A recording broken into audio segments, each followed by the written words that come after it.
দখল করে আছে বাম লেনের গাড়ি, তাই উপরে ফাঁকা থাকলেও যানবাহনগুলোকে উঠতে হচ্ছে ধীর গতিতে। কিছু সময় গাড়ি চললেও ফ্লাইওভারের মাঝখান থেকেই শুরু হয় দীর্ঘ যানজটের। রাজধানীর ব্যস্ততম এলাকা বনানী থেকে মহাখালী ফ্লাইওভারের প্রতিদিনকার চিত্র এটি। মগবাজার ফ্লাইওভার কিংবা বিজয় সরণি ওভারপাসের অবস্থা আরো ভয়াবহ।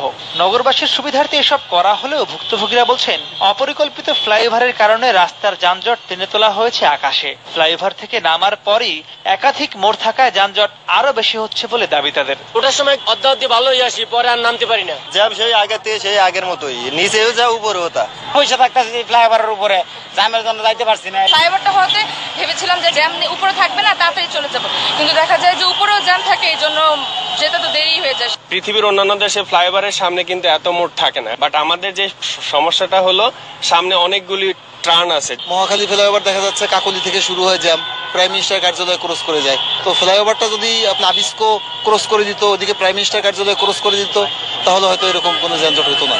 ইন এবং আউট এই পয়েন্টটা যখন প্ল্যানটা করছে গভর্নমেন্ট, তখন মনে হচ্ছে যে দিস ইজ ওকে, বাট এটা তো তখনকার জন্য না, এটা তো 20 বছর পরের জন্য প্ল্যানটা করতে হবে। এই প্ল্যানটার প্রবলেম আছে। ফ্লাইওভারের মাথার থেকে কমপক্ষে 1 কিলোমিটারের ভিতরে কোনো ইউটার্ন থাকতে পারবে না, তাহলে হয়তো সমাধান হইতে পারে। বিশ্লেষকদের মতে আলাদা আলাদা 5টি সেবাদানকারী সংস্থার মাধ্যমে নির্মিত হয়েছে রাজধানীর ফ্লাইওভারগুলো।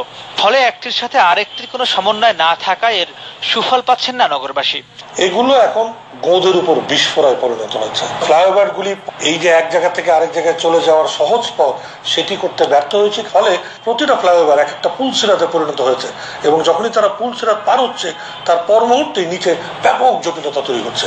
এগুলোকে যদি সংযোজন করা যায় এবং এক অংশ থেকে আরেক অংশ নিরবিচ্ছিন্ন করা যায়, তবে এর সুফল আমরা পেতে পারব।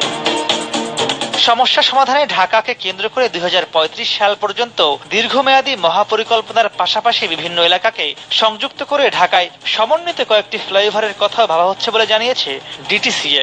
আমাদের পরিকল্পনা হলো একটি ফ্লাইওভার ঢাকার বাইরে থেকে উঠে এটা ঢাকার বাইরে বের হয়ে যেতে পারে, সেইভাবে আমাদের এসটিপিতে সুপারিশ হয়েছে।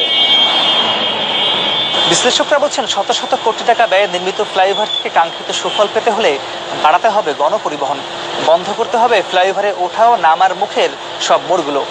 এছাড়া নগরের যানজট নিরসনে এলিভেটেড এক্সপ্রেস ও ফ্লাইওভারের মতো আরও যেসব বড় বড় প্রকল্প হাতে নেওয়া হয়েছে, তাও যদি একইভাবে সেবাদানকারী সংস্থাগুলো যে যার মতো অপরিকল্পিত সমন্বয়হীনভাবে করতে থাকে, তাহলে অদূর ভবিষ্যতে মেগাসিটি ঢাকার পুরো সড়ক ব্যবস্থায় হয়তো মুখ থুবড়ে পড়তে পারে বলে আশঙ্কা তাদের। মাহমুদ রাকিব, সময় সংবাদ, ঢাকা।